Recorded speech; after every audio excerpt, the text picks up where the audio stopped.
Test drive na ni Sir Marlon yung D5 project natin. Sir, nagbago ba? Nung ano, okay naman. Sige nga, Sir, abante mo nga, preno mo nga.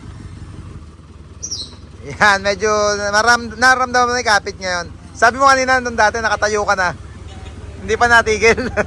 Yan, Sir Marlon ng malolos ka, Sir, no? Yan, okay na, Sir. Video ko lang tong ano. Siyempre, Sir Marlon, may sticker na rin yan. Certified Mabisyo. Certified Mabisyo. Yan, certified na himas sa Balwanan. Kay Sir Archie naman, ito na. Pa-exit na rin. Yan. Sir, saan ka na uwi ulit? Sa San Miguel. Sabi mo kanina, kapit bahay mo sila Sir Palomo, no?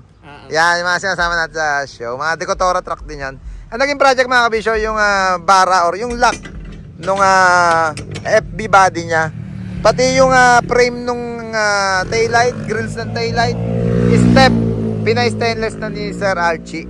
Yung ilalim niya medyo undercoat na rin, pina-check yung fluid ng transmission, differential, fluid, brake fluid, transmission, pinalitan na rin yung clutch lining, release bearing, pressure plate para all goods in the hood pagka ginamit ni Sir Archie itong unit niya. Single tire mga kabisyo.